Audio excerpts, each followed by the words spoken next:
ব্রাহ্মণবাড়িয়ার নবীনগর উপজেলায় ২১টি ইউনিয়ন ও একটি পৌরসভা চলতি মৌসুমে প্রায় ২৫০ বিঘা জমিতে সূর্যমুখীর আবাদ হয়েছে।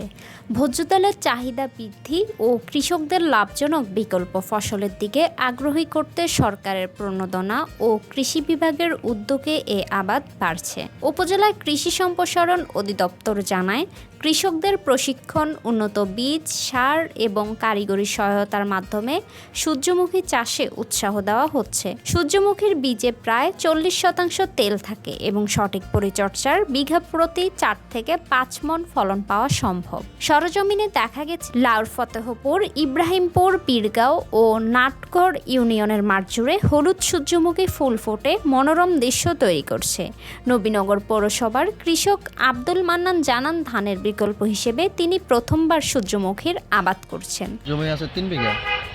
আমি মোহাম্মদ মাহমুদুল হাসান। আমার মাথায় এটা হুট করেই আসা আর কি, যে গত নভেম্বর মাসে যে আমি এখানে সূর্যমুখী আবাদ করব, যার কারণে আমি কৃষি অফিস উক্ত সরকারের সাথে যোগাযোগ করছি। করার পরে আমাকে সার বীজ প্রণোদনা হিসেবে দিয়েছে আর কি।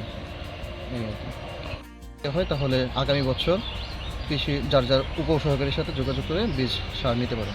উপজেলা কৃষি সম্প্রসারণ কৃষিবিদ মোহাম্মদ জাহাঙ্গীর আলম লিটন বলেন, সূর্যমুখীর তেলে ভিটামিন ই ও স্বাস্থ্যকর ফ্যাট থাকায় এটি হৃদরোগের ঝুঁকি কমাতে সহায়ক। ভবিষ্যতে এই ফসলের আবাদ আরও বাড়ানোর পরিকল্পনা রয়েছে। জিনুদপুর এবং নবীনগরের যে মুরাদনগর নবীনগরের যে হাইওয়ে রোডটা, ঠিক এটার পাশেই প্রায় ৩ বিঘা জমিতে সূর্যমুখীর ফুলের আবাদ করা হয়েছে। এর উদ্দেশ্য হচ্ছে তেল আহরণ করা। আপনারা যারা সৌন্দর্য পিপাসু মানুষ, আপনারা যারা ভ্রমণ পিপাসু মানুষ, যারা সৌন্দর্যের প্রতীক, তারা ফুলের সাথে ছবি তুলতে চান, তাদের জন্য আমাদের কৃষক মাহমুদুল ভাই সেলফি স্ট্যান্ডের ব্যবস্থা করেছে। আপনারা এখানে আসতে পারেন পরন্ত বিকালে, যেহেতু আমাদের প্রায় ঈদ সম্মুখে অনেক মানুষ দেশে আসছেন। আপনারা আসেন, এসে ওনারা এখানে সূর্যমুখী ফুলের সৌন্দর্য উপভোগ করেন। কিন্তু শর্ত একটাই, ওনারা এখানে সূর্যমুখীর ফুল ছিঁড়বেন না, কারণ আমাদের মূল উদ্দেশ্য সূর্যমুখীর ফুল নয়, সূর্যমুখীর তেল আহরণ করা।